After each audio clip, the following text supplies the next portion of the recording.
A nurse. It's it's a rewarding career to an extent, but it can be depressing. I'm gonna try to be honest with you. I don't know what it is, but I don't know if it's me, but this is how I feel as a nurse. I don't get the recognition. It's going to my Caucasian sisters, nurse peers, I should say.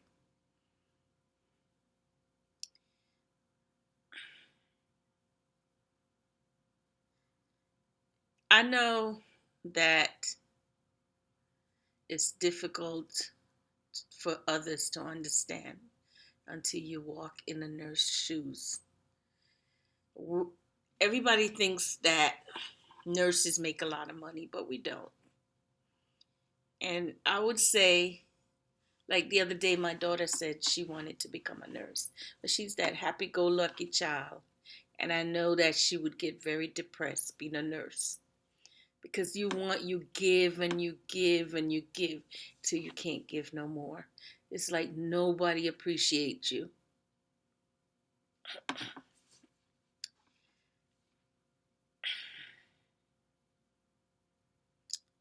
Is it because I'm black? I wouldn't say there's racism in every field.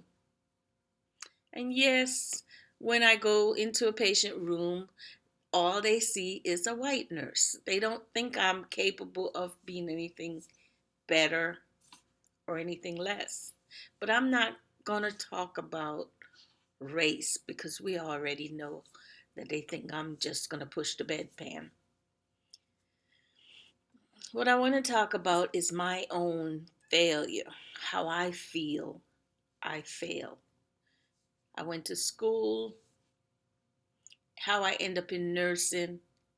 It was like I got pregnant and I wanted to make some money to have a better life for my kids. And I chose to go to school for LPN. And I'll never forget this one instructor, Miss Bodie. She really believed in me. And at that point in my life, I was desperate. I mean, when I say desperate, I needed someone to believe in me. And this instructor, when I had no hope, when I was totally given up, here I am pregnant in an LPN program. And nursing school is difficult. I don't care if it's LPN or RN. It's very difficult. It's very stressful. And I was pregnant. Every day I would go to school and I would say, Miss Bodie, you think I could become a nurse? And she said, with all those things that you've been through in your life, you can. And she kept instilling positive. She was a nun. You know how nuns are.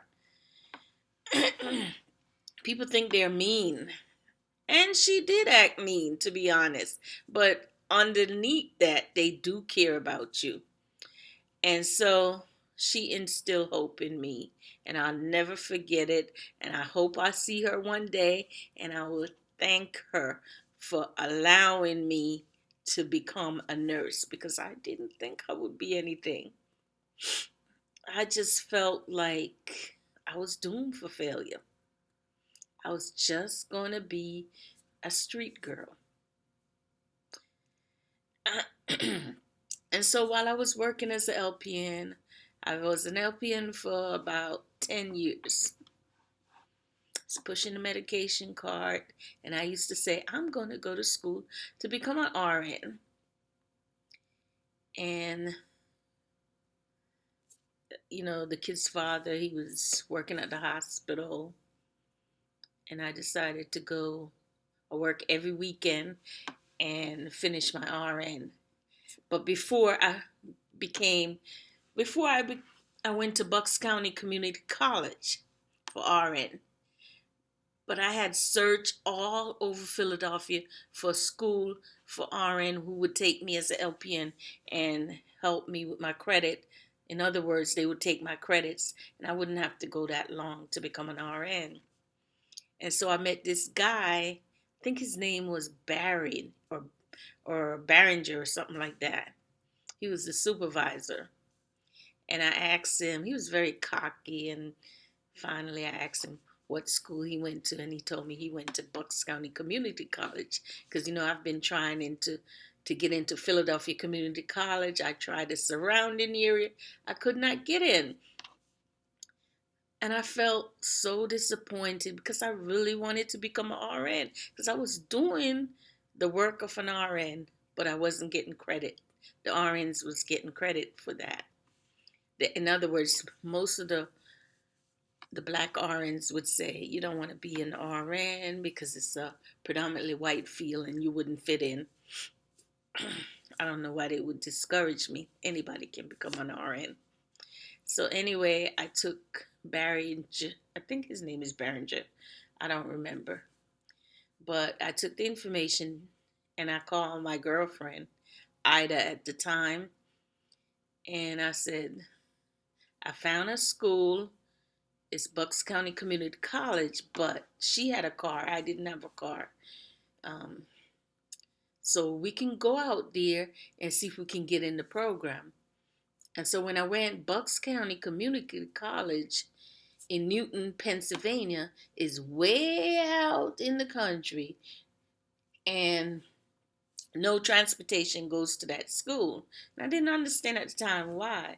So she gave me a ride, and we both go because we said we could do it together. I'm going to motivate you, and you're going to motivate me. And so we went out there, and I looked at the wall. I had an appointment with the director of nursing, and on the walls of the school up near her office, it was nothing. I looked at all the classes of nurses, and it was all Caucasian nurses in that school. And I said, oh, Lord, have mercy. I don't know if I can make it now. But one thing about me is that I like a challenge. And I said, Ida was a little hesitant. I said, I'm going to go here. Yeah.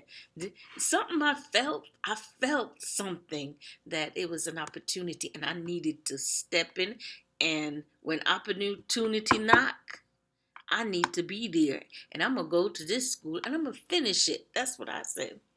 And so me and Ida went in the interview, and the director was so warm and introduced me, and she showed me around the clinical, what I'm going to do. And then towards the end, she said she's leaving. But she said, see, when something is for you, doors will open. She said, Patrice, and she said it to Ida, I'm going to put, because I told her I didn't have a car. So I needed to, because in clinical, you have to go to all these hospitals, and it's way up in Doylestown, Pennsylvania, in the countryside. And I didn't have any way how to get there. So she said, Patrice, if you're really serious, you got to take that transition to RN program, which is LPN to RN. It's just a course in the summer, and then that will get you in the program. But if you're really serious, I'm going to give you all these books. I said, bingo, I'm in. I'm ready, and I'm going to do it.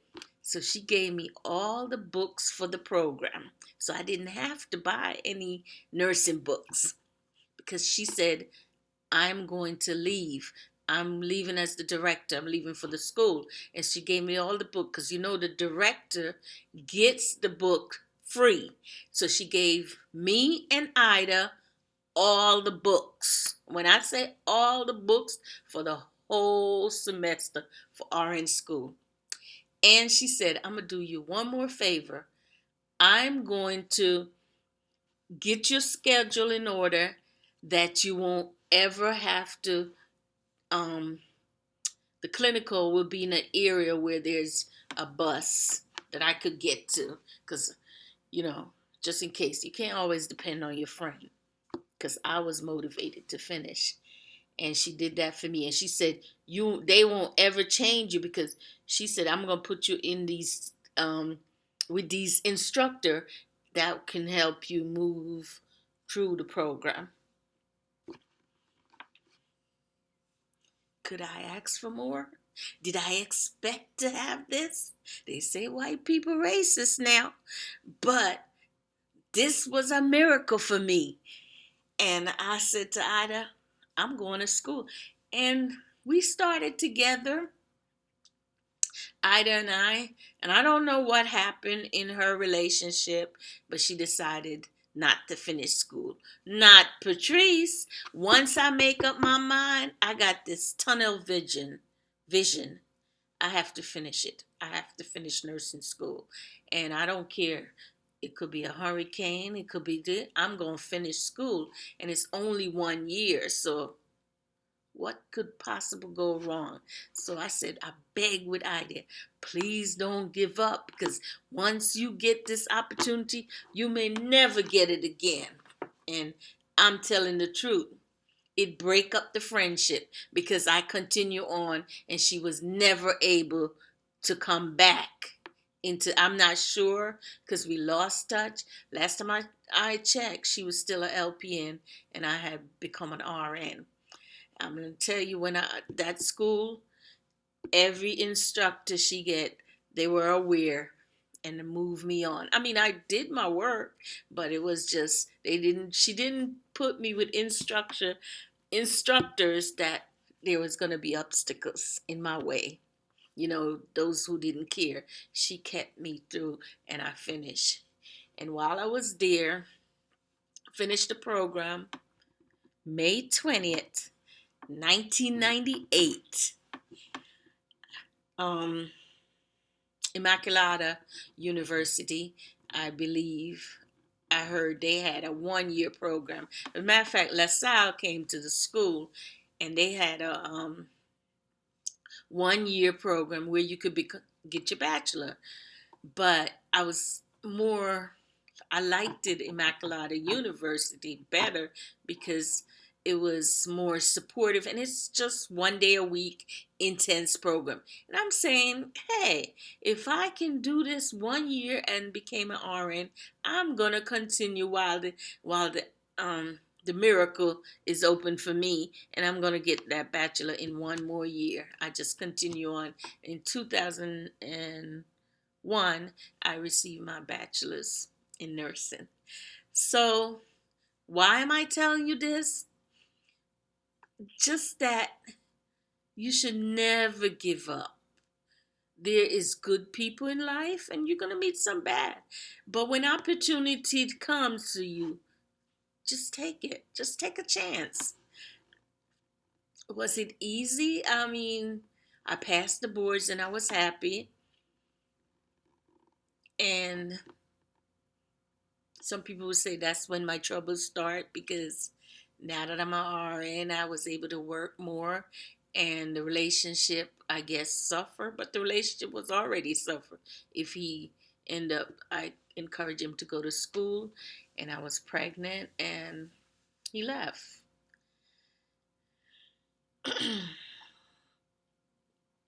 Now, let's talk about nursing. I really do like nursing to an extent. But sometimes I don't like the people that I come in contact with, the nurses. They can be rough. They can bully you sometimes. And in the beginning, I was a very timid person. I don't like confusion. I don't like causing other people pain. And I get hurt that here I am struggling, and the nurses, I felt inadequate because I had issues with myself, that they were successful and I didn't feel success. I felt like a failure. And so I had to deal with that. And sometimes I still struggle with that issues of not feeling like I belong in the crowd. I stumble with my words when I'm around them because they act like they're so intelligent. They know it all. And people will judge you by how you look and how my overweight and class me as not very intelligent. Yes. And sometimes my mouth get me in trouble because I'll give you an example. So where I used to live, I lived in North Philly, and the community hospital in my area, the community did not want to go there. They say if they get sick, they'll rather go down to Jefferson, downtown, or maybe Hanneman. So when I came to Georgia, I did a travel assignment in that community because it was down the street from my family, the only family I knew at the time. And so I went there and I did a 10-week assignment. And then I had a male manager, and which was good. I love leadership to be a male instead of a woman for some reason. And on the floor, when you're a travel nurse, they give you the worst of the worst. When I said the worst patient, the worst. And I did my work. I showed up, I was on time. I did my work. But there was one nurse she was from the Philippines, and she would comes in late and she'll take all my patient and then give me the patient that she doesn't want. So I've already started, did my thing, and then she comes in and change it. And then when I speak up, like that wasn't right. That wasn't right. That's not. But who is going to listen to me? I'm just a travel nurse. I'm nobody. So in California, they call the Philippine the mafias. When you hear me talk about the mafia, I'm not talking about the mafia that's going to kill you, whatever. I'm talking about the mafia, the Philippine, because they outnumber everybody, and they're something to work with. It just take one, and they team up against you to get rid of you. I did my 10 weeks, and I was happy that I did my work and everything. And I asked the manager for my evaluation, and he gave me the evaluation. Every morning he would come and he would say, I'm so happy that we don't have any bed sores on the unit. I'm happy that y'all doing your work.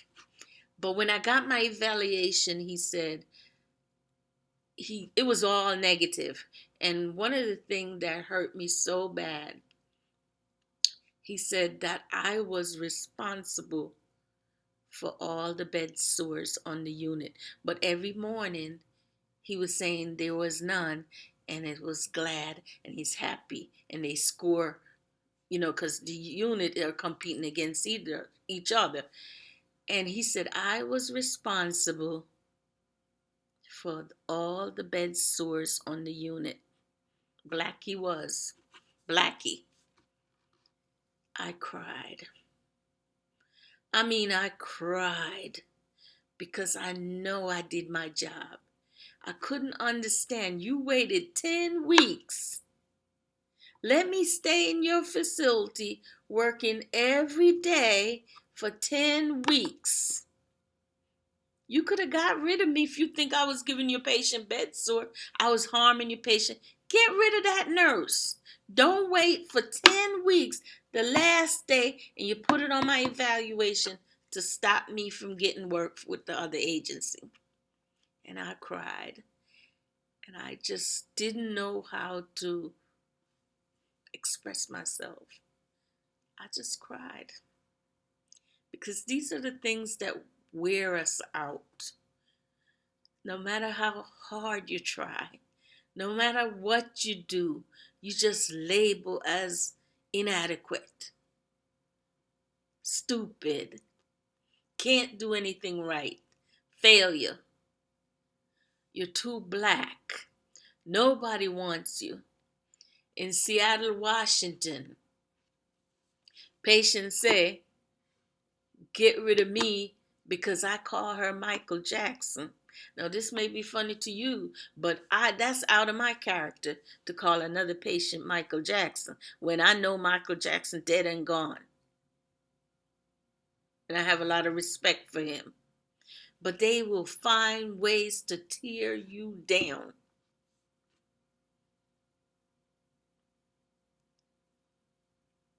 No matter what you do. No matter what you do. In Apple Valley, California, Hispanic, they'll ask you, why are you getting so angry? Because you're supposed to be the black, angry woman. I'm not getting angry. They think they white. So they have a control. They want to control me. I try to be humble because I got to pay my bills. I tried it, but nursing is hard. Everybody looked down on the black woman. Everybody. We're nothing. We're nobody. How can I uplift myself when all around me there's so much negative? I'll try. I'm not going to sugarcoat it. Dishonesty is dishonesty. And I sometimes I'll just let it go. Let it go. But it's hard. It wear you down. I cried that day because I know I did my job. I know here they give me a 300 plus pound woman.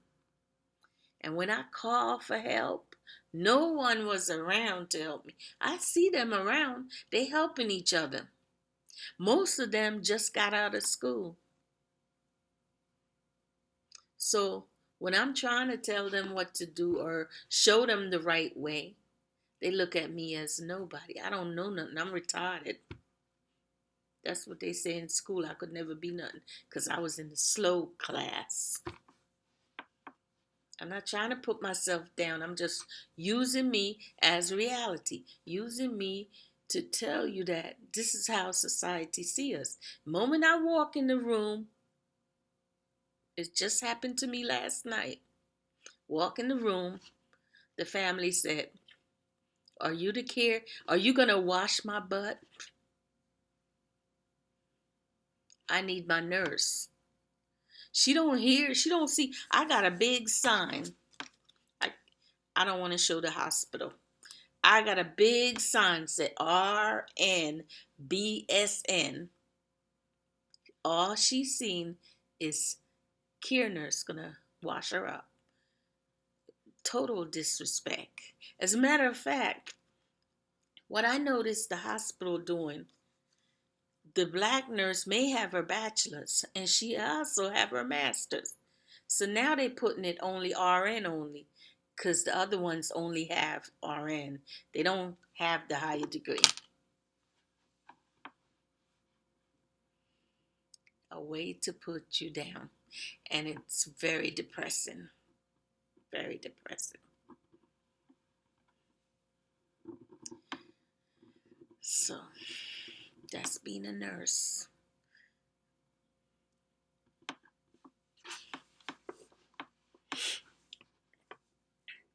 So anybody can be a nurse. Anybody can be a nurse. I'm not discouraging anyone. If they want to be a nurse, expect to be depressed because of your caring nature. When you care too much and you're just doing, it can get very depressing. How do I survive that? You have to really tune it out. You have to say, I'm doing this for my patient. Let me stop.